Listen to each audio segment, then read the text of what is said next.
1859년 6월 15일 한 마리의 돼지가 감자밭을 파먹었습니다. 그리고 그 돼지는 총에 맞아 죽었죠. 평범한 농장 분쟁으로 끝날 수 있었던 이 사건은 놀랍게도 미국과 대영 제국을 전쟁 직전까지 몰고 갔습니다. 군함 5척, 병력 2,000명 이상이 작은 섬에 집결했고 양국은 12년간 대치했습니다. 그러나 단 한 발의 총성도 없었죠. 역사는 이것을 돼지 전쟁이라 부릅니다. 1846년 미국과 영국은 오리건 조약을 맺었습니다. 북위 49도선을 국경으로 정하고 태평양 연안까지 이어지는 경계를 그었죠. 문제는 마지막 구간이었습니다. 밴쿠버 섬과 대륙을 분리하는 해협의 중앙을 따라서 라고 조약서에 적혀 있었습니다. 그런데 문제는 그 해협이 두 개였던 겁니다. 미국은 서쪽의 하로 해협을 주장했고 영국은 동쪽의 로사리오 해협을 주장했습니다. 그 사이에 끼인 것이 바로 산후안 제도였죠. 양국 모두 우리 땅이라 생각했고 개척민들이 뒤섞여 살기 시작했습니다. 미국인들은 감자와 밀을 재배했고 영국의 허드슨 베이 회사는 양과 돼지를 키우는 거대 농장을 운영했습니다. 13년 동안 별 문제 없이 공존하던 이 섬에 1859년 6월 어느 날 사건이 터집니다. 라이먼 커틀러, 켄터키 출신의 미국인 농부였습니다. 그는 1850년 이주지원법에 따라 산후안 섬에 정착해 감자 농사를 짓고 있었죠. 그런데 문제가 하나 있었습니다. 허드슨 베이 회사의 돼지들이 자꾸 그의 밭으로 넘어와 감자를 파먹는 거였습니다. 울타리도 소용없었죠. 돼지들은 방목되고 있었으니까요. 1859년 6월 15일 아침, 커틀러는 또다시 자기 밭을 망치고 있는 커다란 버크셔종 돼지를 발견했습니다. 이번에는 참을 수 없었습니다. 탕! 돼지는 그 자리에서 죽었습니다. 커틀러는 곧 자신의 실수를 깨달았습니다.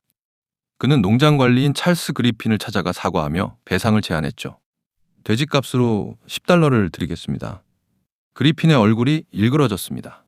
$10? 우리 농장 돼지가 그렇게 싸다고 생각하시오? $100는 내놔야지.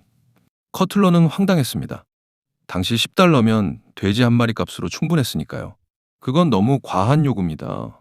게다가 당신네 돼지가 먼저 내 밭을 망쳤잖소. 그리핀은 차갑게 말했습니다. 배상하지 않으면 체포될 겁니다. 이건 영국 재산을 훼손한 범죄 행위요. 돼지 한 마리를 둘러싼 말다툼은 순식간에 국제 분쟁의 뇌관이 되었습니다. 영국 당국은 커틀러를 체포하려 했습니다. 미국 개척민들은 격분했죠. 그들은 워싱턴주 정부에 보호를 요청했습니다. 이 소식은 윌리엄 한이 준장에게 전달됐습니다. 한이는 강경파로 유명한 군인이었고 영국을 싫어했습니다. 그는 즉시 조치를 취했습니다. 7월 27일 조지 피켓 대위가 66명의 병력을 이끌고 산후안 섬에 상륙했습니다. 피켓은 섬 남쪽에 진지를 구축하고 미국 국기를 개항했습니다. 그리고 대포를 설치했습니다. 마침 그 앞바다에 정박해 있던 영국 군함을 향해서요.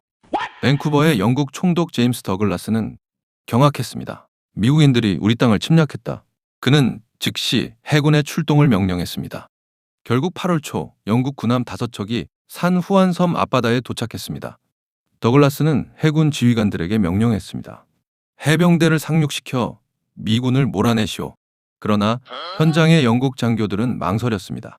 정말 돼지 한 마리 때문에 전쟁을 시작해야 하는가?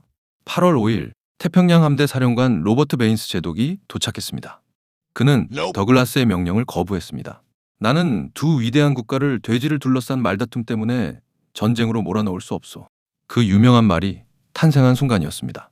하지만 양국 군대는 철수하지 않았습니다. 8월 10일 상황은 최고조에 달했습니다. 미군 461명, 대포 13문, 영국군 2140명, 군함 5척, 대포 70문, 작은 섬을 사이에 두고 양국이 대치했습니다. 한 발의 실수만 있어도 전면전이 벌어질 수 있는 순간이었죠. 워싱턴과 런던에 소식이 전해졌습니다. 양국 정부는 당황했습니다. 돼지 때문에 전쟁이라니?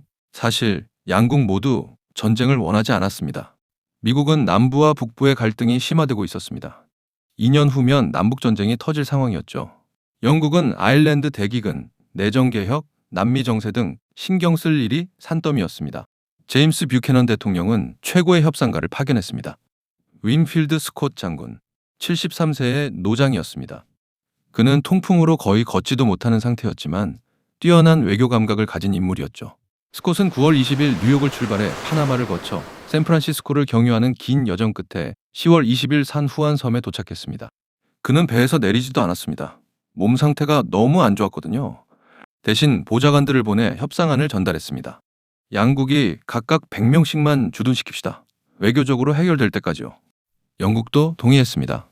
이렇게 기묘한 공동점령이 시작되었습니다. 섬 남쪽엔 미군 진영, 북쪽엔 영국 진영. 놀라운 일이 벌어졌습니다. 양국 군인들은 서로를 방문하기 시작했습니다. 함께 축구를 하고 술을 마시고 명절을 축하했죠. 그리고 12년이 흘렀습니다. 그 사이 미국에선 남북전쟁이 일어났고 끝났습니다. 캐나다는 1867년 연방국가로 독립했습니다. 하지만 산 후안섬의 문제는 여전히 미해결 상태였죠. 1871년 양국은 워싱턴 조약을 맺고 제3자 중재에 맡기기로 합의했습니다. 중재자로 선택된 사람은 독일 황제 빌헬름 1세였습니다. 1872년 10월 21일 베를린, 빌헬름 1세는 판결을 내렸습니다. 경계는 하로 해협이다.